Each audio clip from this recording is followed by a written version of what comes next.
بسم اللہ الرحمن الرحیم الحمدللہ الذی جعل لنا من المتمسکین بولایتک یا امیر المومنین اللہم صلی اللہ محمد وعلی محمد وجل۔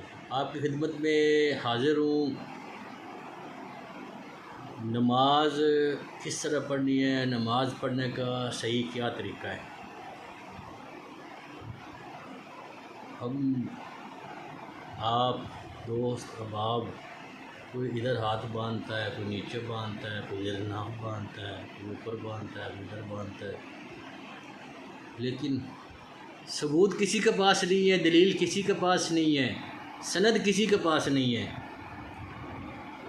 انہوں نے صرف ایک ہی جواب ان کے علماء کرام نے دیا ہوا ہے کہ یہ حضرت امام ابو حنیفہ رحمہ اللہ سے ثابت ہے۔ آج میں آپ کو وہ بھی دکھاتا ہوں کہ انہوں نے بھی اس کا حکم نہیں دیا۔ اس کی اپنی کتاب یا اس کے شاگرد قاضی ابو یوسف نے اس کے ریفرنس سے اس کا نام دے کر کتاب لکھی تھی، حالانکہ امام ابو حنیفہ نے کوئی کتاب نہیں لکھی۔ قاضی ابو یوسف نے جتنی کتابیں لکھی اس کا نام دے کر اس کے حوالے سے لکھی۔ آج وہ بھی ثابت کروں گا، وہ بھی دکھاؤں گا کہ نماز ہاتھ باندھنے کا ذکر نماز میں کہیں نہیں ہے، نماز میں ہاتھ باندھنے کا ذکر کہیں نہیں ہے۔ آپ کو میں دکھاتا ہوں کہ صحیح نماز کا طریقہ کیا ہے۔ یہ میرے پاس ہاتھ میں کتاب ہے، نماز پیغمبر صلی اللہ علیہ وآلہ وسلم۔ ہم چلتے ہیں اس کے صفحہ نمبر 174 پر، صفحہ نمبر 174 174 لکھ لو۔ اس میں مسلک بعض علماء مسلک کے جو ہے نا علماء بہت بڑے جو اہل حدیث اہل سنت ہے، اور وہ خود اس چیز سے بڑے پریشان ہیں کہ ہم آج تک جو غلطی کرتے آ رہے ہیں اس کا ہمیں آج تک کہیں سے ثبوت نہیں ملا، کوئی دلیل نہیں ملی، لیکن وہ اس چیز پر اس بات پر برملا بھی ہیں اور اعتراف بھی کرتے ہیں۔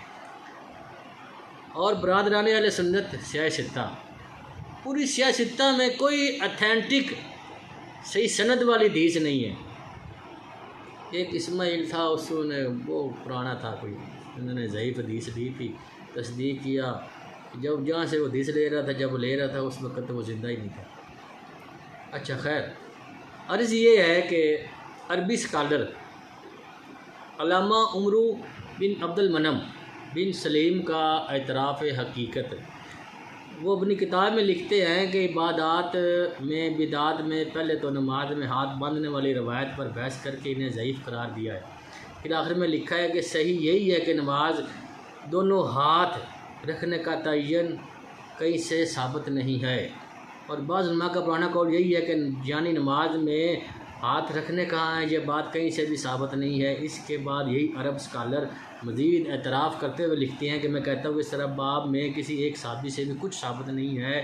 پھر اپنی بات جاری رکھتے ہوئے امام احمد بن المنذر نیشابوری کا یہ بیان نقل کرتے ہوئے فرماتے ہیں کہ ہاتھ رکھنے کے سلسلے میں نبی کریم صلی اللہ علیہ وسلم سے کوئی حدیث ثابت نہیں۔ کتاب الاوسط صفحہ نمبر 31-32، اتنی بڑی کتاب کا حوالہ دے دیا۔ اچھا، اب آ جاتے ہیں صفحہ نمبر 175 یہ دیکھ لیں، یہ نہ کہنا کہ میں اپنی طرف سے کہہ رہا ہوں۔ اب لے لیں، آپ کتاب کہیں سے مل جائے گی، پی ڈی ایف مل جائے گی، گوگل سے اس کا پی ڈی ایف مل جائے گا۔ اب یہ صفحہ نمبر 175 کو لکھتے ہیں، سعودی عالم شیخ محمد بن عبد الوہاب کا اعتراف کہ نماز میں ہاتھ کا رکھنا ہے کہیں سے بھی کچھ ثابت نہیں۔ امام ابن قیم کی کتاب زاد المعاد کی تلخیص و شیخ محمد ابن عبد الوہاب نے، یہ جس سے یہ وہابی نکلے ہوئے سارے، جیسے سعودی عرب کی وزارت اوقاف نے شائع کیا، اس میں وہ لکھتے ہیں کہ دونوں ہاتھ رکھنے کی جگہ کے بارے میں کوئی صحیح روایت ثابت نہیں ہے۔ رہی حضرت مولا علیہ السلام کی ناو کہ وہ ناو کے نیچے ہاتھ باندھنے والی روایت، اس کے متعلق علامہ ناصر الدین البانی لکھتے ہیں کہ امام نبوی فرماتے ہیں کہ اس حدیث کی تہذیب علماء نے اتفاق کیا ہے کہ مولا علی سے بھی کہیں ثابت نہیں ہے کہ وہ ہاتھ زیر ناف رکھتے ہوں۔ کتاب فقہ الحدیث صفحہ نمبر 402 فتوہ لاہور۔ اب اس کے بعد آتا ہے حنفی محقق شیخ محمد الیاس فیصل کا اعتراف۔ وہ بھی کہتے ہیں کہ نماز سینے پر ہاتھ رکھنے کا کہیں کوئی ذکر نہیں ہے۔ اب اس کے بعد ہم آ جاتے ہیں حضرت عمر رضی اللہ عنہ، عمر بن خطاب کی زبانی اس میں بھی ہاتھ باندھنے کا ذکر کہیں نہیں ہے۔ یہ صفحہ نمبر ہے 201، یہ آپ دیکھ لیں، یہ صفحہ نمبر 201 حضرت عمر۔ عربی اسکالر ڈاکٹر محمد رواز قلعہ جی پروفیسر زہران یونیورسٹی سعودی عرب نے فقہی انسائکلوپیڈیا مرتب کیا ہے کہ جو کہ 10 جلدوں میں اس کی دوسری جلد فقہ حضرت عمر کے نام سے کئی مرتبہ چھپ چکی ہے۔ اس میں نماز کی کیفیت کے زیر عنوان پروفیسر ڈاکٹر محمد رواز لکھتے ہیں کہ نماز شروع کرتے ہوئے حضرت عمر اپنے دونوں ہاتھ شانوں تک بلند کرتے پھر نیچے کر لیتے، اللہ اکبر کہتے نا، رخسار کے برابر۔ کچھ لوگ ہاتھ یہاں لے جاتے ہیں، گناہ ہے، رخسار کے برابر، اللہ اکبر کہتے پھر واپس ہڈی اپنی جگہ سیدھی آ جاتی۔ کیا نہیں رکھتے کہ ہڈی اپنی جگہ واپس سیدھی آ جاتی۔ حضرت عمر اپنے دونوں ہاتھ شانوں تک بلند کر لیتے پھر نیچے کر لیتے۔ اب اس روایت صاف ذرا تو حضرت عمر کندھے تک ہاتھ بلند کرنے کے بعد نہ تو زیر ناف رکھتے، نہ پیٹ پر رکھتے، نہ ہی سینے پر رکھتے، بلکہ نیچے کر لیتے۔ اپنے محترم قائرین کی تسلی کے لیے ایک اور روایت پیش کرتا ہوں۔ جب حضرت عمر کی شہادت ہوئی تھی نا، مسجد میں نماز پڑھ رہے تھے، ان کے یہ ناف پر خنجر لگا تھا، جو بلولو فیروز نے خنجر مارا تھا نا، ناف پہ مارا تھا۔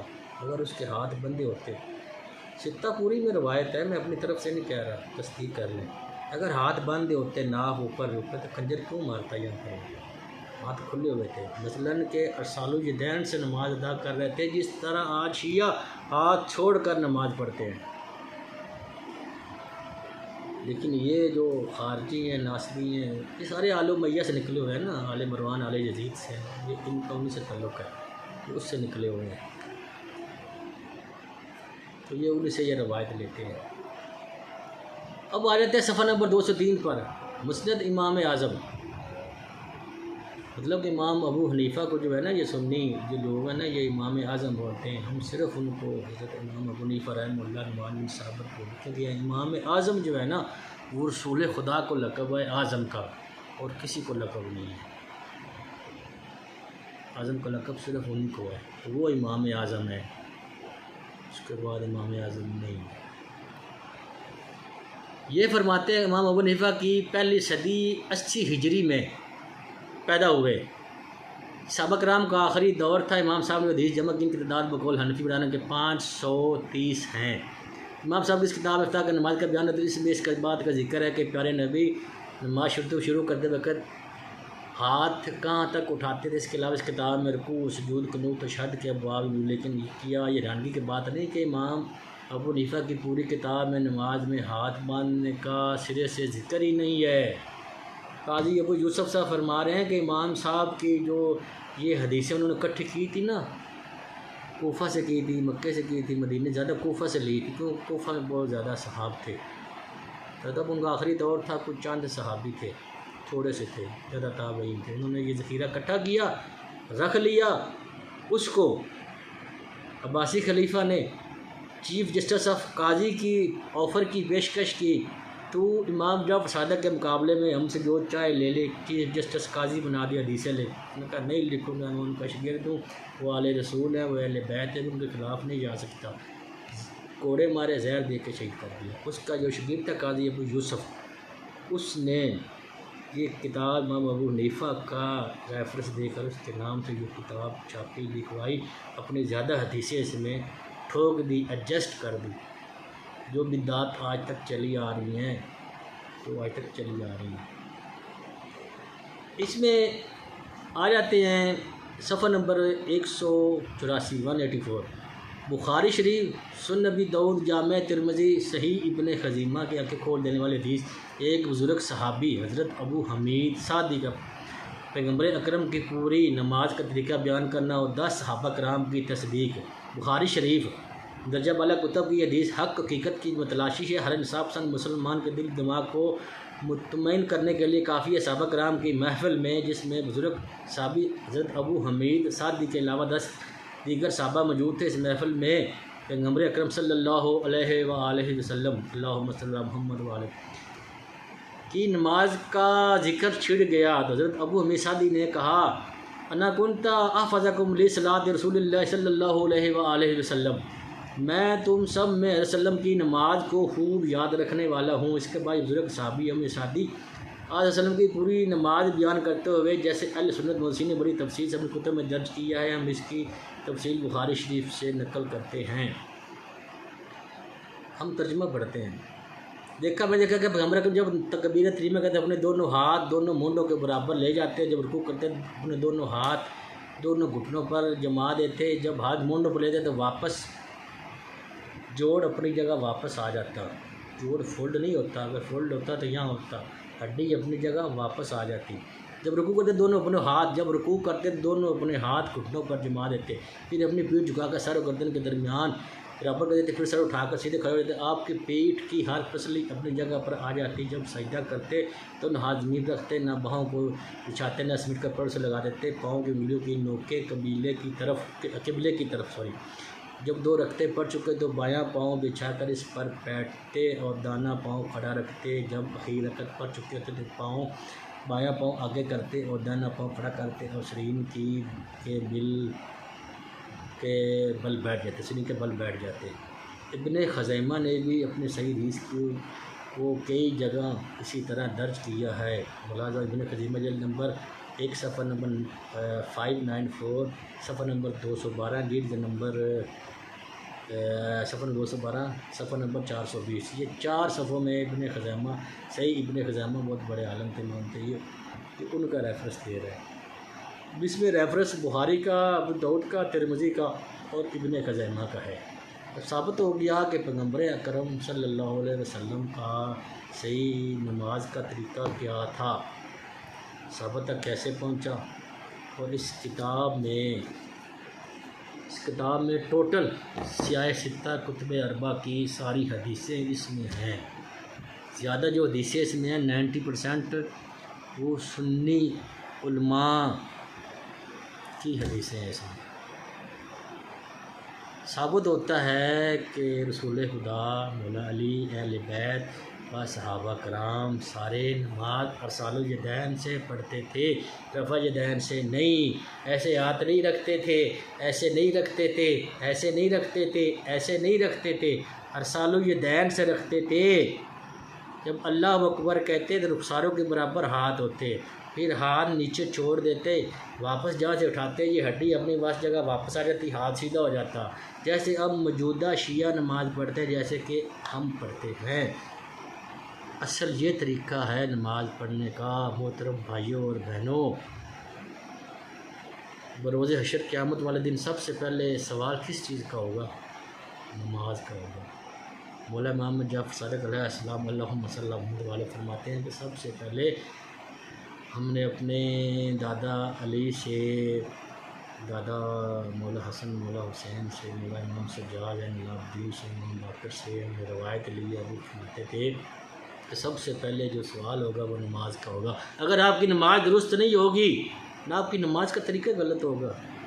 اب پیغمبر اکرم صلی اللہ علیہ وسلم خود فرما رہے ہیں کہ میں نے حضرت جبرائیل علیہ السلام سے نماز سیکھی ہے۔